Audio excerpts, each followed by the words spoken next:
안녕하세요. 책과 산책을 좋아하는 요길입니다. 요길 리뷰 시작합니다.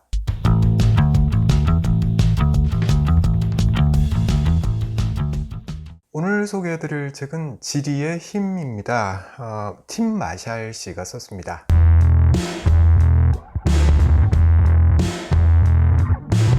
제가 주로 읽는 책은 심리 관련 서적이거나 아니면은 인문학이라고 총괄할 수 있는 범주에 들어가는 책들이에요.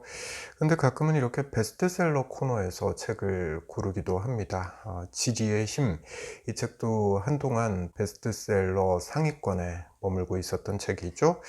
외교, 국제정치 카테고리에 속하는 책이고요. 한국에 대한 이야기도 들어 있습니다.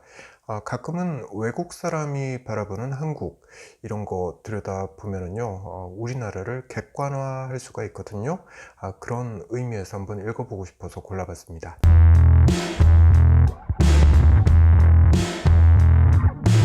팀 마샬 씨는 1959년생이에요. 영국 사람이고요.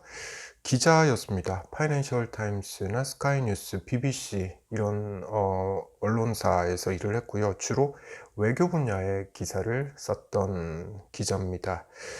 중동 지역을 비롯해서 전 세계 30여 개국의 분쟁 지역에 직접 나가서 취재를 했다라고 스스로를 소개하고 있습니다.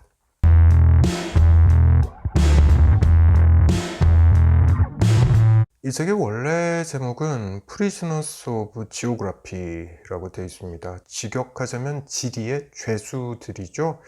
지정학적인 요인에 갇혀 사는 사람들, 이렇게 풀이할 수도 있겠습니다.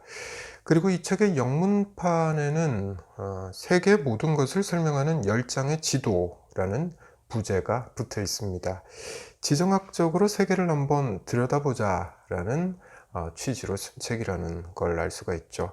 지리적인 요인들이 그 나라의 정치와 사회, 문화, 그리고 외교 정책을 결정하게 된다라는 건데요. 이 지정학적 요인 때문에 전쟁을 하게 되기도 한다라는 말을 하는 거죠. 예를 들자면 한때 정말 떠들썩했던 뉴스가 있었죠. 2014년경에 러시아의 푸틴 대통령이 크림반도를 병합을 해버립니다. 아주 무리수를 둬가면서 그렇게 했죠. 이걸 지정학적으로 그 원인을 한번 살펴보자 라는 거예요. 이 책의 설명에 따르면 러시아가 대양으로 나가기 위해서는 크림반도가 필요했다라고 주장을 해요. 러시아에게 세바스토폴은 단 하나밖에 없는 진정한 부동항인데 이게 크림반도에 있다라는 거죠. 얼핏 보기엔 서구 세력이 우크라이나하고 좀 더 가까워지고 또 우크라이나가 러시아를 배신을 때릴 것 같고 그럴 가능성이 점점 높아지는 것처럼 보이니까 푸틴 대통령이 우크라이나 땅인 크림반도를 군사력을 동원해서 병합한 것이다. 네, 이렇게도 해석할 수 있겠지만 보다 더 근본적인 이유로는 지정학적 요인이 있다라는 거죠. 러시아가 부동항을 포기할 순 없었다라는 게 이 책이 내놓고 있는 설명입니다. 이런 식으로 이 책은 10개의 지도를 펼쳐놓고 국제정치의 속사를 보여주고 있습니다. 제일 먼저 등장하는 나라가 중국이에요. 지난 4천여 년간 중국은 나라를 통합하는 데 시간을 썼다면 이제는 해양 강국을 꿈꾸고 있다, 이런 내용으로 구성이 되어 있습니다.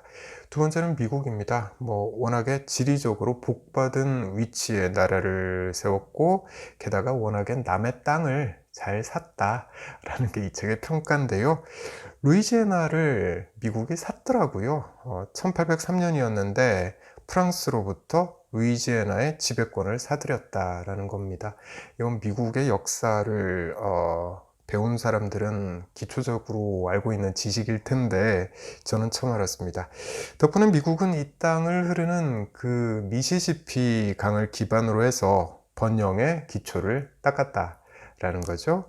뿐만 아니라 미국은 또 알래스카도 러시아로부터 사들이죠. 이런 식으로 미국은 지리적인 축복을 받은 데 덧붙여서 전략적으로 영토를 구입함으로써 세계 최강대국이 되는 기반을 닦았다라는 이야기를 이 책은 하고 있습니다. 이런 식으로 이 책은 서유럽, 러시아, 한국과 일본, 남미, 아프리카, 중동, 인도, 그리고 북극과 관련된 지정학적 요인과 이로 인한 국제 정세를 설명하고 있습니다. 예전에 이명박 대통령 때였던 것 같은데 통일부 장관 자리를 서울대 지리학과 교수에게 준 적이 있어요. 유익 지리과 교수에게, 당시 지리과 교수에게 줬습니다. 통일부 장관 자리를 왜 지리학과 교수한테 주지? 네, 이런 생각을 했었는데 이 책을 읽어보면 그 이유가 이해가 어느 정도 되더라고요. 지리를 알면 지정학적으로 접근을 하면 한반도 문제에 대한 해법을 찾을 수 있게 되지 않을까? 네, 이게 지리학과 교수에게 통일부 장관 자리를 준 이유이겠다라는 생각을 이 책을 읽으면서 하게 됐습니다.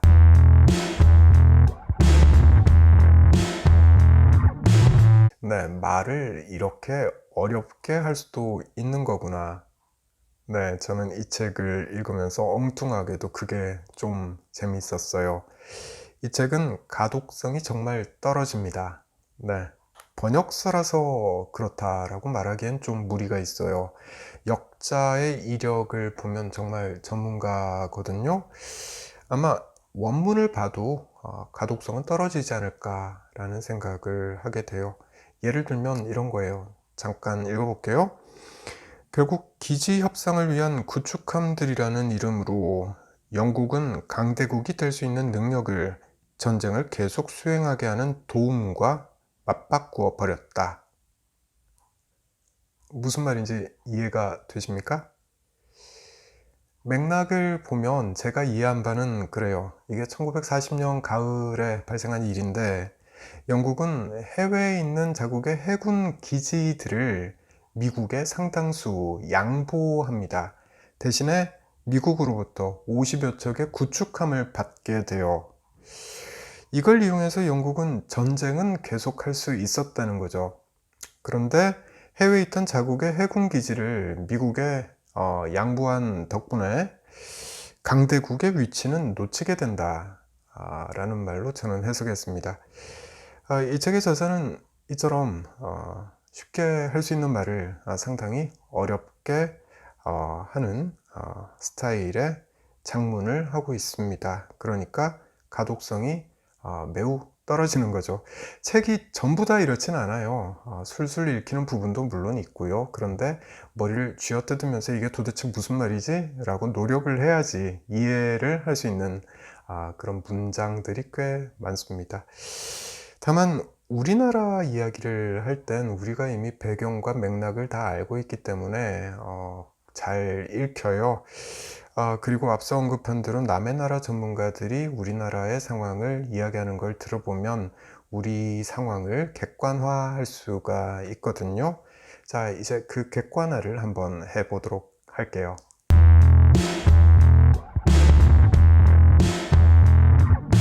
한국과 일본을 한 묶음으로 이 책은 쓰고 있습니다. 시작을 이렇게 했어요. 잠시 읽어볼게요.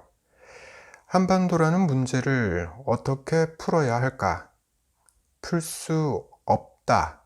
그냥 관리만 할 일이다. 무엇보다 전 세계에는 이 문제 말고도 관심이 필요한 시급한 일들이 널려 있다. 네, 한반도 문제라는 건 북한 문제죠. 핵을 가진 북한, 북핵 문제라고 주로 부릅니다. 이걸 어떻게 풀까라는 건데 풀 수 없다라고 단도직입적으로 이야기하죠. 워낙 복잡하다는 거죠. 남북한뿐 아니라 미국, 중국, 러시아, 일본 이 나라들의 역학관계가 고스란히 북핵 문제에 담겨 있기 때문입니다. 그러니 풀 수 없다라는 거죠. 대신에 관리만 하자라는 거죠. 오바마 미국 대통령 집권 시기에 자주 들었던 게 전략적 인내라는 말이었습니다. 쉽게 말하자면 관리하면서 시간을 보내겠다라는 거죠. 이게 전략이라고 부를 수 있을지 모르겠으나 어쨌든 그랬습니다. 정리하자면 한반도 문제는 너무 복잡해서 풀 수가 없으니 관리를 하면서 더 시급한 문제들을 풀어보자 라는 겁니다. 이게 미국을 포함해서 서구권 국가의 위정자들이 한반도 문제에 대해서 갖고 있던 인식이었다 라는 걸 알 수가 있습니다. 한국 사람들 좀 답답해도 혹은 좀 겁이 나더라도 머리에 핵을 이고 살아라 라는 거죠. 자, 또 하나 이야기를 해보겠습니다. 1950년 6월 25일 6.25 전쟁이 시작되죠. 당시에 한국은 미국에게 우선적인 핵심 국가가 아니었다라고 이 책은 기술하고 있습니다. 미국은 일본만 지키면 됐던 거다라는 거죠. 이건 당시 상황을 연구한 학술 서적이나 뭐 다른 책들을 봐도 알 수가 있어요. 비슷한 내용들이 나와요. 객관적인 사실이다 라고 볼 수 있는 거죠. 그럼 미국은 왜 참전을 결정했느냐? 네. 이 책은 미국이 우방인 남한의 편에 서지 않으면 전 세계 다른 국가들의 신망도 잃을 수 있다는 점을 미국이 주지했다라고 말합니다. 또 냉전의 정점에서 혹시라도 미국의 동맹들이 양다리를 걸치거나 공산 진영으로 갈아타기라도 하면 미국의 세계 전략은 심각한 위험에 빠질 수 있었다라고 덧붙이고 있습니다. 국제정치는 이처럼 이기적이고 냉혹하다라는 거 알 수가 있는 거죠. 이 책의 장점은요, 한 국가의 지정학적 위치를 설명하는 걸로 시작을 해서 그 국가가 처해 있는 국제사회 내 위치까지 설명을 하고 있습니다. 이게 큰 장점인 거죠. 한반도가 내륙과 해양을 잇는 중간 지점에 있고, 그래서 다른 나라로부터 고대 적부터 수많은 침략을 당해왔다. 이건 우리가 다 알고 있죠. 근데 이 책은 그 지정학적 특성에 덧붙여서 한반도가 국제사회에서 어떤 정치 외교적인 역학관계에 놓여 있는지 이걸 잘 설명하고 있습니다. 또한 이런 식으로 전 세계 주요 국가와 주요 지역들의 지정학적 특징과 그로 인한 국제정세의 움직임을 이 책을 보면 알 수가 있는 거죠. 지정학에 관심이 많은 분들, 그리고 국제 정치에 관심이 많은 분들에게 이 책은 교과서 역할을 할 수 있겠다라고 생각을 해요. 다만 가독성이 상당히 낮다라는 점은 말씀드리고 싶습니다.